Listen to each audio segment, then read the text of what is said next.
오늘 이 시간은 하나님의 사랑법이라는 제목으로 말씀의 은혜를 나누도록 하겠습니다. 오늘 본문은 야곱이 외삼촌 라반의 집에서 겪은 이야기들입니다. 야곱은 어머니와 아버지를 두고 외삼촌 집으로 갔습니다. 그 이유가 뭐죠? 두 가지의 이유가 있죠. 하나는 아버지와 형님을 속였기 때문에 도망을 치는 거예요. 이 어머니 리브가가 말합니다. 내가 어찌 두 아들을 잃으랴. 그래서 혹시나 에서가 야곱을 죽일까봐 도망을 시킨 거예요. 또 한 가지는 결혼을 하라고 보낸 겁니다. 에서는 이미 결혼을 했어요. 에서는 이미 40세 때쯤에 그 가나안 땅 여자와 결혼을 했습니다. 그런데 이때 야곱의 나이가 91세였습니다. 아니 91세가 아니고 75세인가? 예, 70세였습니까? 그래서 야곱은 이미 70세 가까이 돼가지고 나이가 많았어요.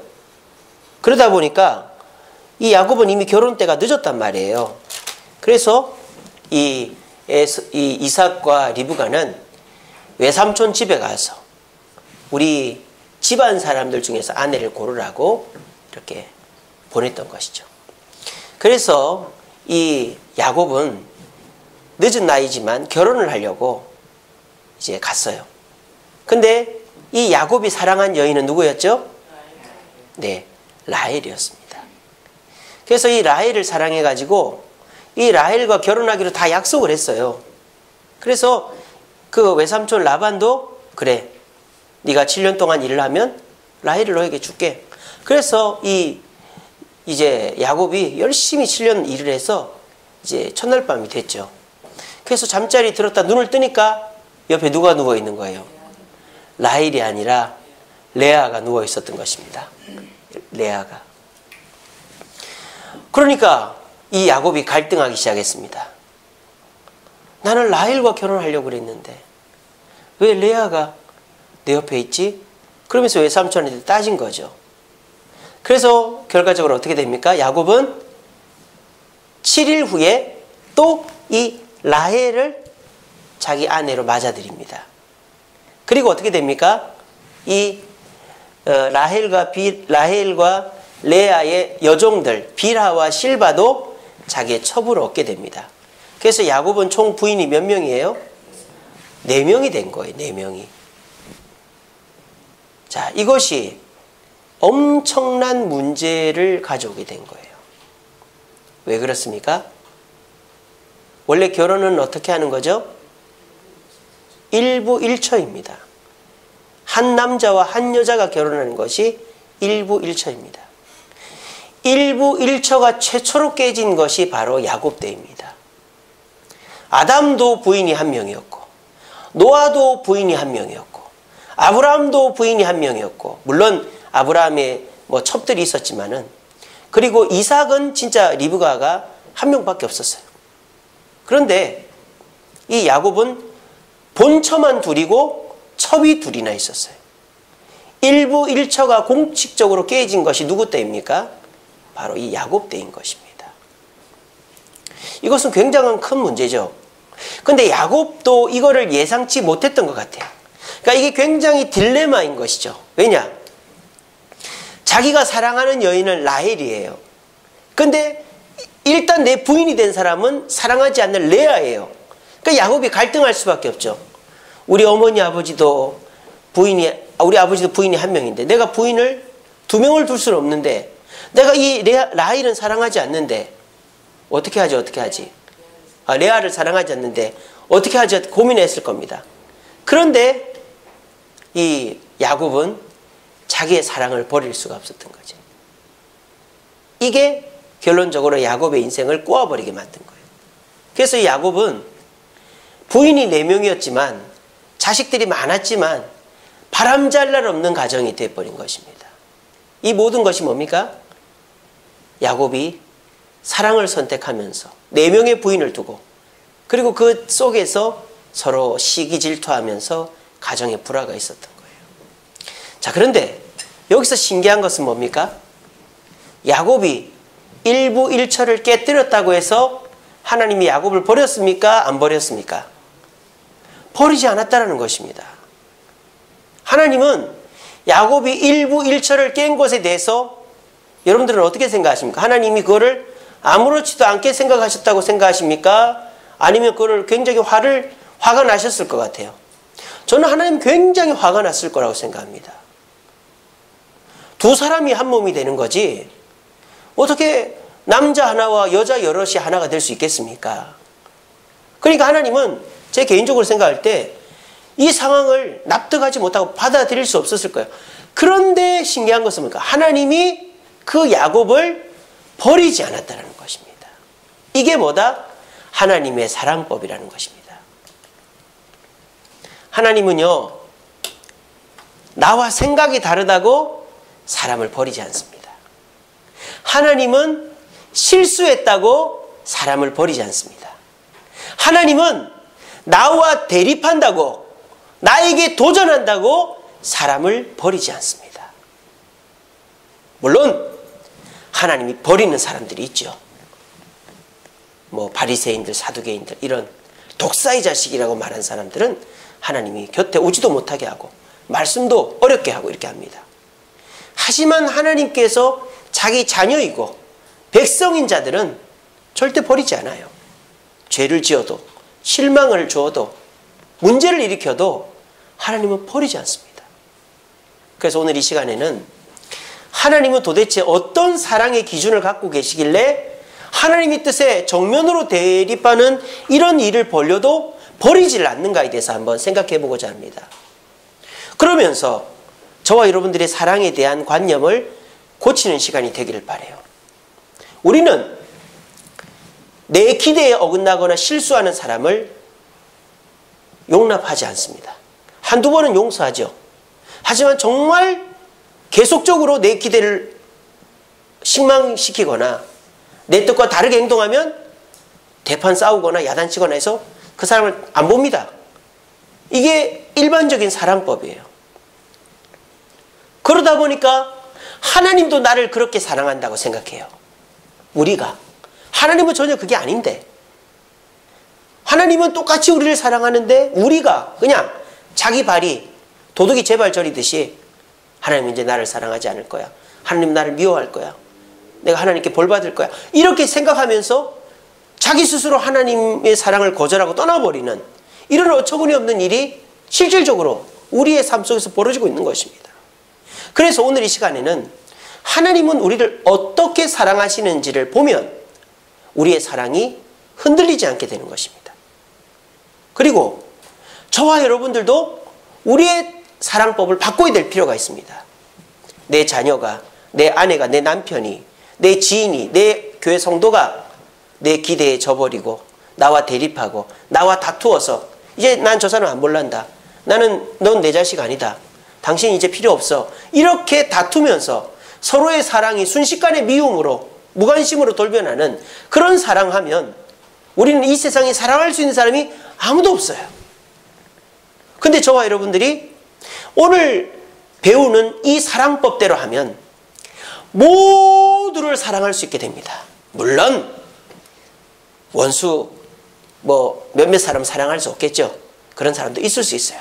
하지만 웬만한 사람은 다 사랑하고 함께 갈 수 있게 됩니다. 그래서 오늘 일부 일처라는 이 하나님의 불문율을 깨버린 이 야곱을 하나님은 버리지 않고 끝까지 보듬고 있어서 이스라엘 민족을 만드신 것을 보면서 저와 여러분들이 하나님의 이러한 사랑을 의심하지 마시고 또 하나님의 사랑법을 배워서 여러분들도 바르게 하나님처럼 사랑함으로 말미암아 저와 여러분들이 하나님의 큰 사랑을 받고 그 사랑으로 우리 주변 사람들을 바르게 사랑하여 우리가 관계에 깨어짐 없이 모두 함께 사랑할 수 있는 저와 여러분들이 되기를 간절히 바랍니다. 사랑 참 좋은 것이죠.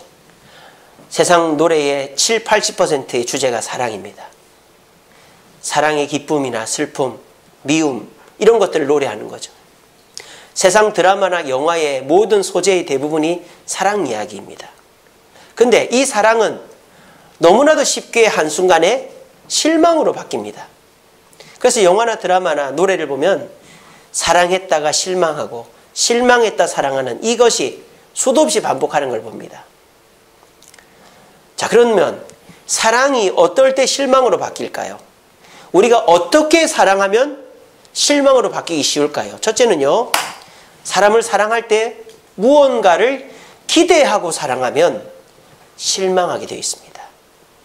내가 뭔가 저 사람한테 기대하는 것이 있어서 그것을 바라보고 사랑하면 반드시 그 사랑은 실망으로 쉽게 변질되게 됩니다. 하나님은 야곱에게 기대하는 것이 있었습니다. 그게 뭐죠? 하나님이 야곱과 약속했잖아요. 뭘 약속했죠? 베델로 오기로 약속을 했어요. 근데 야곱은 베델로 와야 되겠다는 생각을 까맣게 잊어버린 거예요. 몇 년 동안이나. 20년 동안이나. 뭐 한다고? 결혼해서 재산 늘리느라고. 얼마나 실망스럽습니까? 저도 잘하는 실수입니다만, 여보 오늘 저녁이나 같이 먹을까? 이렇게 해놓고는 까맣게 잊어버리고 늦은 학기 들어가면 표정이 싸늘합니다.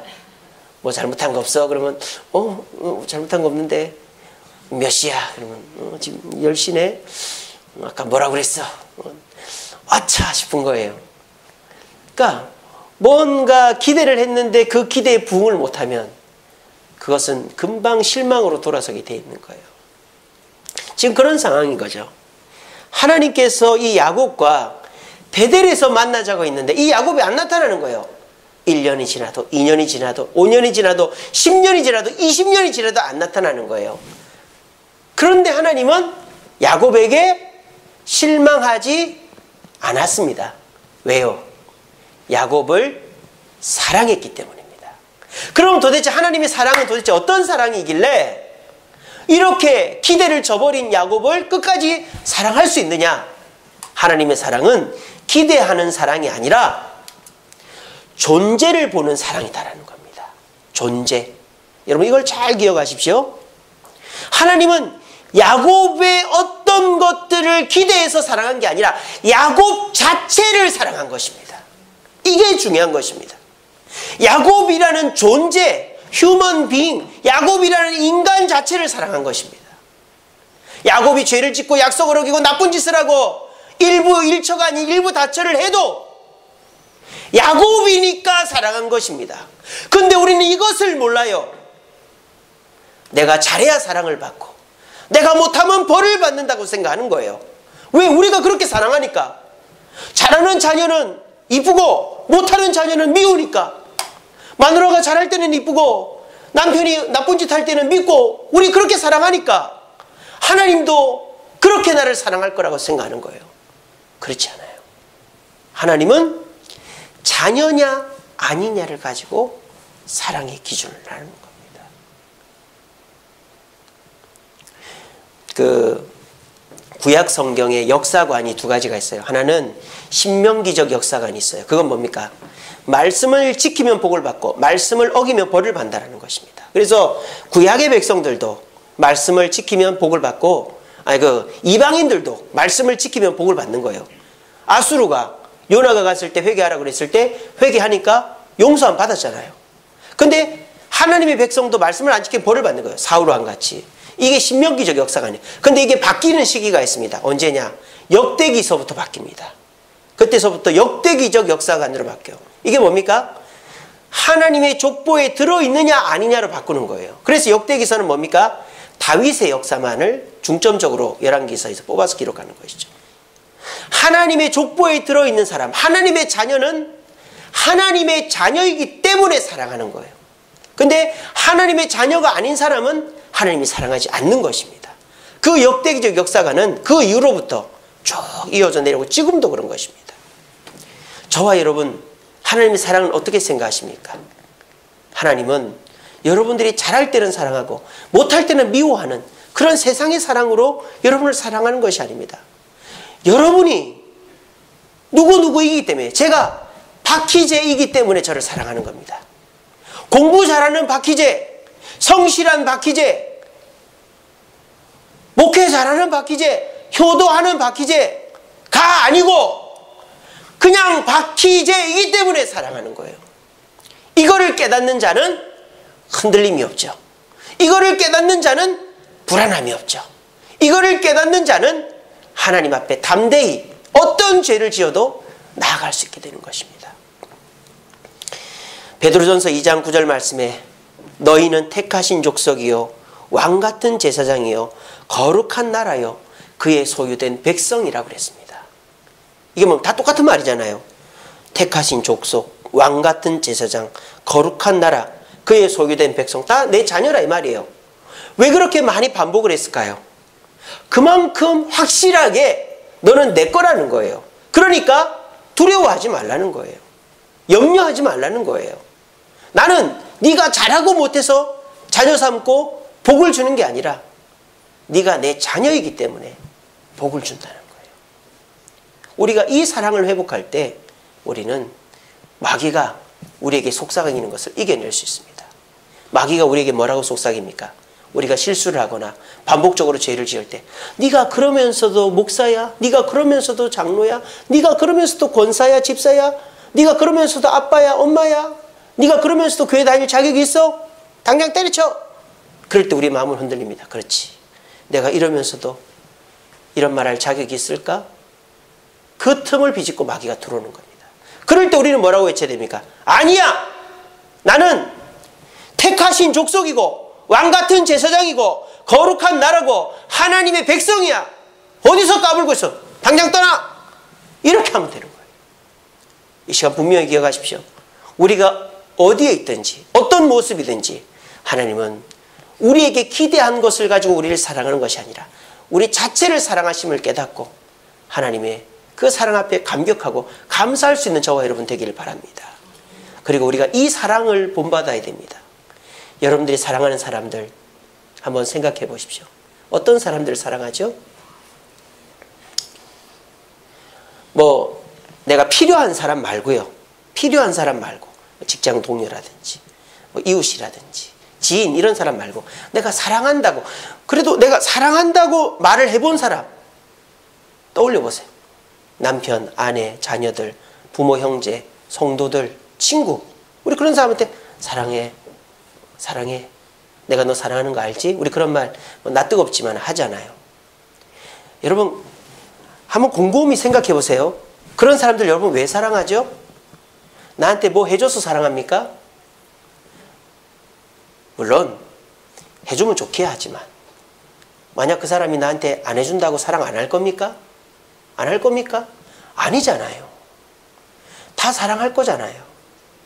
그런데요, 우리는 그 사랑하는 마음이 있는데도 불구하고 상대가 나를 실망시켰다는, 기대에 부응하지 못했다는 그 마음 때문에 그 사랑 자체를 다 덮어버리는 거예요. 그래서 속에도 없는 말을 하는 거예요. 그렇게 해놓고 뭐 하는 거예요? 후회하는 거예요. 우리는요, 사람을 사랑할 때 조건을 가지고 사랑하지 않습니다. 여러분들 자녀가 잘하면 좋죠. 아내나 남편이 잘하면 좋죠. 그런데 내 기대에 실망을 끼쳤다고 여러분들 그 사람 사랑 안 합니까? 아니잖아요. 사랑하잖아요. 미워하더라도 사랑하잖아요. 근데 여러분들이 왜 그 사람한테 험한 말을 하고 모진 말을 합니까? 그 사랑이 기대가 어긋나 실망으로 덮여져 버리니까 그 말을 하는 거예요. 그럴 때 여러분 퍼뜩 정신을 차리세요. 내가 내 아내를 왜 사랑하지? 내 자녀를 왜 사랑하지? 내 남편이나 내 부모 형제를, 내 성도를 왜 사랑하지? 이거 못했다고 내가 사랑 못할 수 있을까? 아니잖아. 내가 저 사람을 사랑하는 거지 저 사람이 하는 걸 사랑하는 게 아니잖아. 그 생각을 딱 하면 어떻게 됩니까? 우리가 험한 말을 안 하게 되는 거예요. 그래서 저도 어린 시절에 부모님으로부터 잔소리는 많이 들었지만 제가 정말 큰 실수를 했을 때 부모님은 저한테 야단을 안 쳤습니다. 왜? 제가 상처받을까 봐. 우리가 그런 모습들 다 갖고 있잖아요. 우리는 사실 누군가를 사랑할 때 그 사람의 무언가를 사랑하는 게 아니라 그 사람 자체를 사랑하잖아요. 그렇잖아요. 근데 우리가 뭔가에 실망했다고 그 실망 때문에 그 사랑을 까맣게 잊어버리고 그 사람을 막 퍼붓고 막 비난하고 서로 싸워버리면 상대방은 어떻게 느낄까요? 나를 아예 안 사랑하는 걸 느끼는 거예요. 근데 내 속으로는 그렇지가 않잖아요. 우리가 이 시간에 깨달아야 될 게 뭡니까? 우리의 사랑의 방법이 잘못된 거예요. 우리가 사랑하는 사람, 내 자녀, 내 남편, 아내, 부모, 형제, 성도 사랑하는데 무엇 때문에가 아니라 그 자체로 사랑하는데 내가 실망한 것이 있고 기대가 어긋나서 내가 갑자기 분노가 끓어오르는 그 마음을 주체하지 못해서 막 퍼붓다 보면 그 사랑도 묻혀버리는 겁니다. 오늘 이 시간 이후로부터 기대가 무너질 수 있어요. 그럴 때 하나님 앞에 이 마음을 품으시기 바랍니다. 그래, 나는 저 사람을 무엇 때문에 사랑하는 게 아니라 그 사람 자체를 사랑하지. 내가 넘어가자. 내가 이해하자. 덮어주자. 잘못한 사람이 가장 가슴 아파하고 가장 잘 압니다. 그렇게 해서 우리도 하나님의 사랑법처럼 누군가를 무언가를 기대해서 사랑하는 게 아니라 그 사람 자체를 사랑하고 기대가 무너지더라도 하나님처럼 그거를 넘어서서 그 사람 자체를 사랑하여 품어줄 수 있는 저와 여러분 되기를 간절히 바랍니다. 두 번째로 이 야곱은 하나님께 실망을 끼쳤죠. 왜 실망을 끼쳤을까요? 야곱의 부정적인 모습이 실망을 끼친 겁니다. 야곱의 부정적인 모습은 뭐죠? 일부일처를 깨뜨려버린 거예요. 그래서 야곱은 하나님께서 남자 여자 한 명 한 명이 일부일처를 한 몸이 되는 것을 불문처럼 해오셨는데 사랑을 선택함으로 야곱은 일부일처를 깨뜨려버렸습니다. 그래서 이 야곱은 그것 때문에 계속 고생을 하죠. 그런데요, 이 야곱의 부정적인 모습을 하나님은 보지를 않았습니다. 그러면 하나님은 실망스러운 이 야곱의 부정적인 모습을 보지 않고 어떤 모습을 봤을까요? 긍정적인 모습을 본 거예요. 야곱의 긍정적인 모습이 뭐죠? 첫째는 열정입니다. 열정. 야곱은 쉬는 법이 없어요. 포기하는 법이 없어요. 게으른 법이 없어요. 태어날 때부터 어떻게 태어납니까? 형님의 발목을 잡고 태어나는 거예요. 그리고 끊임없이 열정을 가지고 어떻게 하면 내가 할까? 어떻게 하면 내가 이룰까? 포기하거나 낙심하는 법이 없습니다. 그 열정을 하나님이 보신 겁니다. 두 번째 야곱에게 긍정적인 모습은 뭐죠? 하나님이 주시는 복을 사모하는 거예요. 야곱이 사모했던 두 가지 복이 있죠. 그게 뭡니까? 첫째로는 장자권입니다. 장자가 되어야 되겠다. 장자가 되어야 되겠다. 물론 잘못된 방법으로 장자권을 얻었지만 그걸 사모하는 마음이 있었어요. 두 번째는 축복을 사모했어요. 하나님의 축복을. 물론 어머니가 시키는 잘못된 방법으로 축복을 얻었지만 어쨌든 하나님이 주시는 것을 사모하는 마음이 있었어요. 세 번째 야곱의 장점은 포기하지 않는 거예요. 어디서 드러납니까? 하나님을 붙잡고 놓지 않는 거예요. 엉치뼈가 부러질 정도로 놓지 않았던 거예요. 이 세 가지가 야곱의 긍정적인 모습입니다. 우리가 겉으로 볼 때 야곱은 어떤 사람입니까? 거짓말쟁이입니다. 욕심쟁이입니다. 그리고 하나님과 약속을 어기는 그런 사람입니다. 기회주의자입니다. 그런데 하나님은 그 껍데기에 있는 부정적인 것을 보지 않고 야곱의 속에 있는 긍정적인 것들을 봐준 거예요. 야곱이 포기하지 않는 열정을 가지고 있었고, 야곱이 하나님이 주시는 것을 사모했고, 야곱이 하나님을 붙잡고 놓지 않는 그런 포기하지 않는 성품을 가지고 있었기 때문에 하나님은 그것을 들어서 쓰신 겁니다. 여러분, 빼빼 마른 사람을 근육을 만들게 하는 게 쉬울까요? 살이 있는 사람을 근육을 만들게 하는 게 쉬울까요? 그렇죠. 여러분, 마른 사람은요, 근육 있는 사람을 만들기는 너무너무 어렵습니다. 체질적으로 살이 안 찌는 체질이기 때문에. 그런데 살이 있는 사람은 체질적으로 살이 찌는 체질인데 관리를 하고 조절을 하면 살이 빠지면서 근육이 붙어요. 우리도 마찬가지입니다.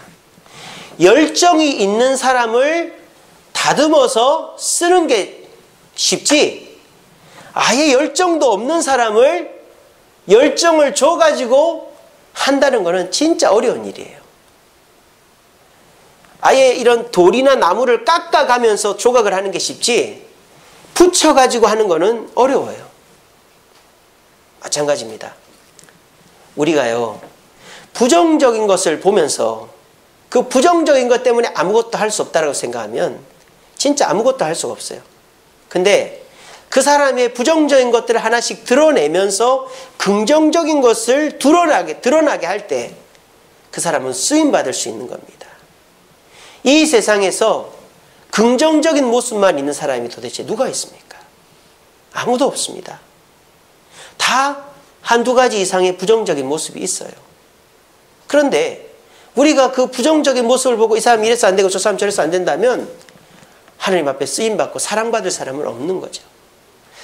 그런데 저와 여러분들이 긍정적인 것을 보고 그 긍정적인 것을 개발하려고 할 때 그것이 결국은 그 사람을 사랑하고 변화시키는 계기가 된다는 것입니다. 하나님의 사랑법은 부정적인 것에는 한쪽 눈을 감는 것입니다. 긍정적인 것은 칭찬하고 북돋아 주는 것입니다. 그것이 어디서 드러납니까? 요한복음 21장 15절 말씀입니다. 예수님께서 부활하셨는 것을 보았음에도 불구하고 물고기 잡으러 도망갔던 베드로에게 예수님이 나타나서 뭐라 합니까? 야 이놈아, 너 왜 도망쳤니? 너 내 수제자잖아. 네가 도망오니까 6명이나 같이 따라왔잖아. 네가 이래가지고 될 거야? 종아리 걷어, 손들어. 이렇게 하지 않았어요. 베드로의 부정적인 것을 터치하지 않았어요. 우리 예수님 베드로에게 뭐라 그랬죠? 네가 나를 뭐 하느냐? 사랑하느냐? 그거 하나만 확인을 했던 거예요. 베드로의 마음속에 있는 하나님을, 예수님을 사랑하는 마음이 있는가 없는가, 그거 하나만 확인하는 거예요. 그거 확인하고 나니까 사명을 맡기는 겁니다. 이게 하나님의 사랑법입니다. 우리가요, 한 여자를 만납니다. 한 남편을 만납니다. 그게 부부가 됩니다. 근데요, 부부가 되면 30년, 40년, 50년을 같이 살아야 돼요. 그런데 그 50년 세월 동안에 왜 실수가 없겠습니까? 왜 다툼이 없겠습니까? 왜 문제가 없겠습니까? 그런데 싸울 때마다 그 싸우는 것을 지적하고 부정적이고 나쁜 것만 보면 그 부부관계는 지속이 될 수가 없어요. 그런데 싸우더라도 서로가 부정적인 것을 보더라도 한쪽 눈을 감고 긍정적인 것을 보고 버티면 이 세상에서 최고의 친구, 최고의 동역자, 최고의 동반자를 만드는 것입니다. 저는요, 이 세상에 나의 옆에서 끝까지 나와 함께 해줄 수 있는 사람이 누굴까? 부모도 아닙니다. 친구도 아닙니다. 형제도 아닙니다. 내 남편이요, 내 아내입니다. 근데 그렇게 평생을 30년, 40년, 50년을 함께 하는 게 쉽겠어요? 쉽지 않아요. 사람 마음 맞추는 게 얼마나 힘든데요. 근데 그걸 그렇게 하려면 어떻게 됩니까? 서로가 싸우고 다투고 힘들어도 긍정적인 것을 보면서 맞춰가야 되는 것이죠. 혹시 여기 있는 분들 중에 내 남편을 변화시키려고 하는 분 계십니까? 내 아내를 변화시키려고 하십니까? 그게 바로 뭐예요? 부정적인 것을 보는 거예요. 내 남편이 이것만 고치면 참 좋겠는데, 내 아내가 이것만 고치면 참 좋겠. 그러면 그 부부관계는 계속 평행선이고 다툼이 있을 겁니다. 그리고 그 부부관계는 언젠가 깨어질 수도 있어요. 내 남편이 이것만 바꿨으면 좋겠다. 내 아내는 이게 문제. 이거는 서로의 부정적인 것을 보는 거예요. 근데 그런 것들은 내 속으로만 생각하고, 내 아내는 이게 참 좋아, 내 남편은 이게 참 좋아. 이건 뭡니까? 서로의 긍정적인 부분을 보는 겁니다.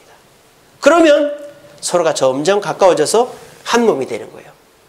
그때까지 가는 게 5년이 걸릴지 10년이 걸릴지 모르겠지만, 그게 딱 되고 나면 정말 이 세상의 최고의 동반자, 최고의 간호사, 최고의 조력자, 최고의 파트너를 만드는 겁니다.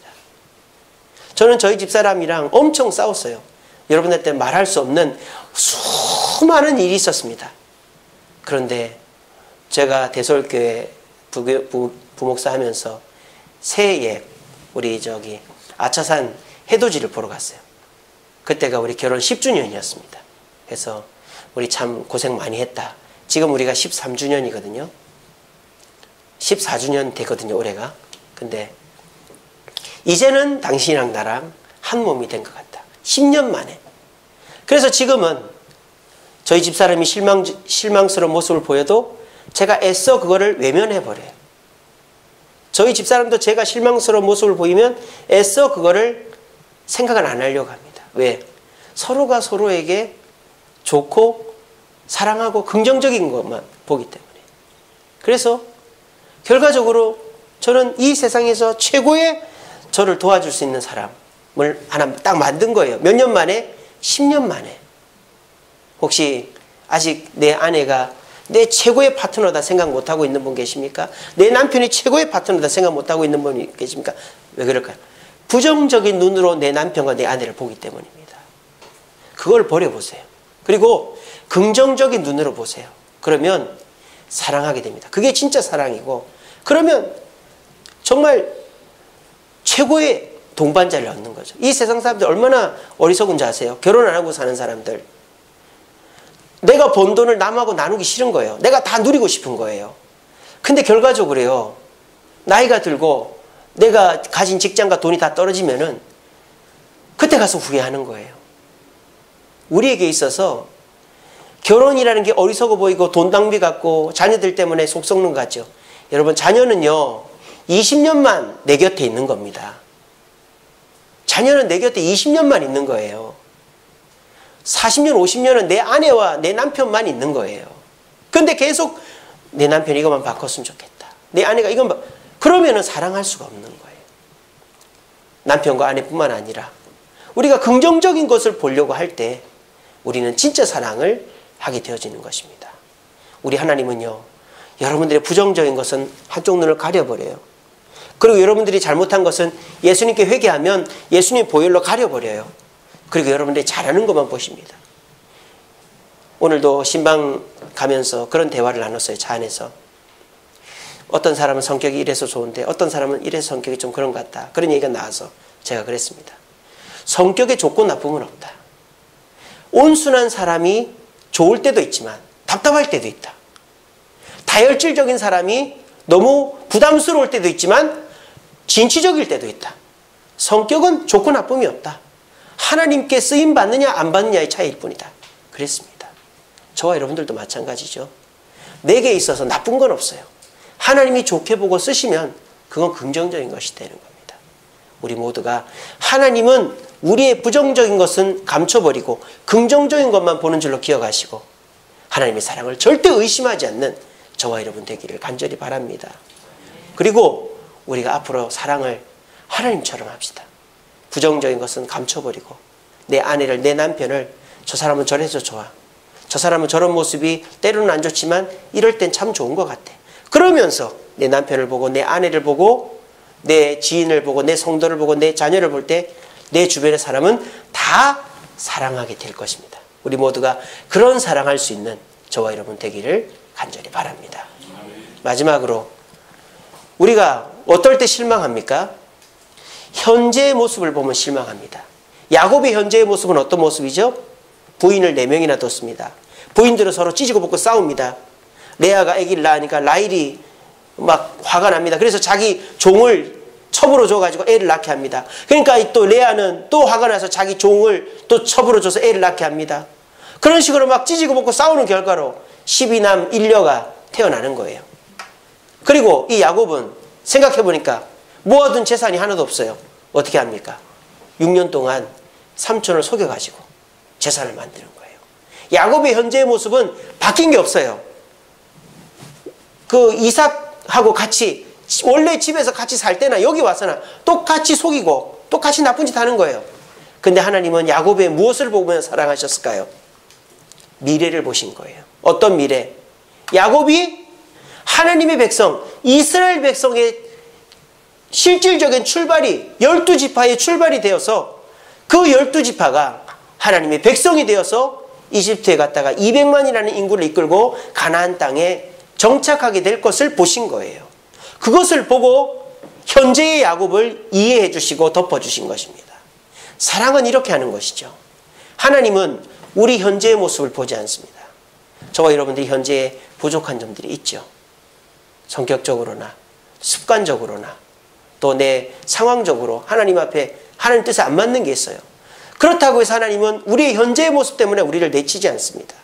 하나님은 우리가 나중에 어떤 자가 될 것인가에 대해서 관심이 있으시는 거예요. 요한복음 3장 16절 말씀에 뭐라고 되어 있습니까? 하나님이 세상을 이처럼 사랑하사 독생자를 주셨으니 라고 되어 있어요. 하나님이 독생자를 주신 이유가 뭡니까? 그 독생자가 이 땅에 와서 우리 인간들이 예수님을 다 섬기고 순종하고 복종하고 이렇게 되는 것을 꿈꾸지 않았어요. 뭐라고 되어 있습니까? 독생자를 주신 이유가 뭐다? 이는 저를 믿는 자마다 다 순종해서 이 땅이 천국이 되게 하게 합니다. 입니까? 아니죠. 이들에게 뭘 주기 위해서? 영생을 주게 하기 위해서 독생자가 왔다 그랬어요. 우리 하나님은요, 미래를 보시는 분입니다. 미래를. 저는요, 우리 집 아이들을 볼 때 답답한 게 많아요. 우리 큰아이도 그렇고 우리 둘째도 그렇고 우리 큰아이는 너무 말이 많아요. 예, 말이 많아요. 그리고 너무 쓸데없는 걱정을 많이 하고 너무 아는 게 많아가지고 저를 괴롭혀요. 또 나중에 한 소리 듣겠네요. 저를 잠을 못 자게 할 때가 많고 사무실에 있으면은 학교 끝나고 집에 가면 될 텐데 와가지고 1시간씩 얘기하고 갑니다. 우리 둘째 아이는요, 너무 잘 삐져요. 막 기분이 좋을 때는 막 하다가 막 춤추고 이러다가 막 지가 뭐 마음에 안 맞으면 막 울고 막 난리가 납니다. 우리 셋째는 좀 지저분해요. 얘가. 여자애가 너무 지저분해요. 씻지를 않고 머리도 안 빗고 산발하고 돌아다녀요. 우리 넷째는 아직까지는 뭐 괜찮은데 귀엽기만 한데 얘도 조금 문제가 있어요. 요즘 뭐 시끄럽기도 하고 한데 아직까지 넷째는 귀엽기만 해요. 근데 저는 우리 아이들의 현재를 보지 않습니다. 물론 현재도 보지만 미래를 봅니다. 우리 아이들이 뭐 좋은 대학에 가고 박사가 되고 뭐 그런 걸 기대하는 게 아니라 이 아이들이 하나님 안에서 변화되게 될 미래를 보는 겁니다. 그리고 아이들의 현재의 모습에 대해서는 한눈을 감고 미래를 기대하면서 이해하고 격려하고 덮어주니까 오히려 아이들이 자기들의 실수들을 자기 스스로가 알고 고치려고 하는 것들을 봅니다. 하나님은 우리를 그렇게 보는 거예요. 여기 계신 분들 중에 오늘 하루 하나님 앞에 최선을 다하고 하나님 보시기 부끄럽지 않게 살았다고 말할 수 있는 분이 어디 있습니까? 근데 하나님은 여전히 저와 여러분들을 사랑하는 거예요. 왜? 우리가 나중에 하나님의 백성으로 천국에서 함께 영광을 누리고 멸류관 받을 것이기 때문에 하나님은 현재를 보지 않고 미래를 보십니다. 오늘 이 시간에도 내 현재의 모습 때문에 실망하는 분이 계십니까? 그래서 하나님 나를 사랑하지 않을 거야 라고 생각하시는 분 계십니까? 그 생각을 벗어버리시기 바랍니다.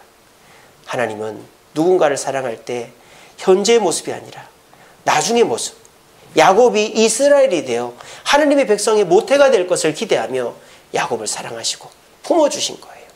이게 하나님의 사랑입니다. 하나님이 여러분들 그렇게 사랑하는 줄로 믿으시고 그 사랑을 의심하지 말고 하나님의 사랑 가운데서 감격하고 하나님 앞에 감사할 수 있는 저와 여러분 되기를 간절히 바랍니다. 말씀을 맺겠습니다.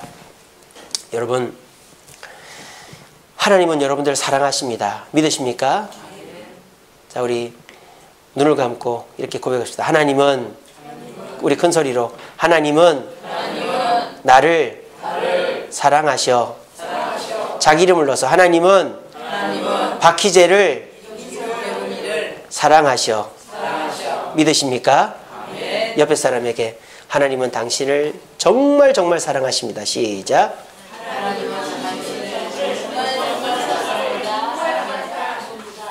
여러분, 이거를 믿어야 돼요. 이게 왜 중요한 줄 아세요? 이걸 안 믿으면요, 맨날 불안해요. 맨날 불안해요. 근데 이걸 믿으면요, 불안하지 않아요. 이걸 믿어야 돼요. 하나님이, 내가 하나님의 기대를 저버리고 날마다 죄짓고 지금 보잘것없는데 하나님 나를 사랑하신다고 생각할 수 있죠. 내가 하나님의 기대도 저버리고 맨날 죄짓고 내 이런 모습을 하나님이 사랑하신다고, 하나님은 사랑 안 한다고 생각할 수 있죠. 하나님은 이런 나를 보고 사랑하시는 게 아니라고요. 하나님의 사랑법은 이거라고요. 내가 무언가를 해서 사랑하는 게 아니라 내 자체를 사랑하신다고요. 그리고 하나님은 나의 부정적인 것을 감추고 내 긍정적인 가능성을 사랑하신다고요. 그리고 하나님은 내 현재를 사랑하는 게 아니라 미래의 모습을 사랑하신다고요. 물론 현재도 사랑하시지만 미래를 보며 나의 현재를 사랑하신다고요. 그래서 하나님은 내 이런 것들을 갖고 사랑하신다고요. 이거를 믿으실 때 여러분들은 사탄의 속임수에 노름에 놀아나지 않는 겁니다. 부디 오늘 이 시간 이후로부터 내가 사람을 죽이고 간음죄를 저지르고 사기를 치더라도 법원에 구속이 되고 여론의 질타를 받고 사형 선고를 받더라도 하나님은 나를 사랑한다라는 확신을 갖는 저와 여러분 되기를 간절히 바랍니다. 그리고 또 한 가지는요. 이 사랑으로 남을 사랑하시기 바랍니다. 이 사랑으로 남편과 아내를 사랑하고요. 이 사랑으로 자녀를 사랑하고요. 부모, 형제, 지인, 성도를 사랑하시기 바랍니다. 내 남편이 돈을 500만 원 벌어올 때는 500만 원치 사랑하고 100만 원 벌어올 때는 100만 원치만 사랑하지 마시고 500만 원치, 1000만 원치 한 날마다 사랑해 주세요. 내 자녀가 속썩이고 나쁜 짓 한다고 미워하지 말고 그래도 이놈이 뭔가 할 것 같아. 그래도 이놈이 부지런해. 그래도 이놈이 거짓말은 안 해. 그래도 이놈이 교회는 열심히 나와. 긍정적인 걸 보고 사랑해 주시기 바랍니다. 우리 옆에 있는 성도들이 지금은 새벽기도도 안 나오고 말씀도 잘 안 읽고 봉사도 하다 말다 막 왔다 갔다 하고 이러더라도 이 사람이 언젠가 변화될 거야. 이 사람이 언젠가 교회를 위해 헌신할 거야. 미래를 보고 사랑하시면 우리 주변에 버릴 사람 아무도 없어요. 우리 주변에 미워할 사람 아무도 없어요. 모두 사랑하게 되는 거예요.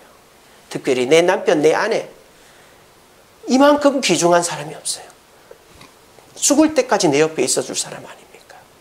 그게 쉽겠어요? 쉽지 않죠. 우리가 오늘 이 시간 이후로부터 이거 기억하세요. 내가 내 아내를, 내 남편을, 내 주변 사람, 성도를 무엇 때문에 사랑하는 게 아니라 그 자체를 사랑해야 되겠다. 그리고 긍정적인 것을 자꾸 보려고 하자. 내 남편이 이것만 고쳤으면 좋겠는데 당신 이것 좀 해. 이러지 말고 긍정적인 것을 보자. 그리고 내 자녀들, 내 주변 사람의 현재를 보고 실망하지 말고 미래를 보자. 이렇게 사랑함으로 우리 주변 모든 사람을 사랑할 수 있는 저와 여러분 되기를 간절히 바랍니다. 우리 시간에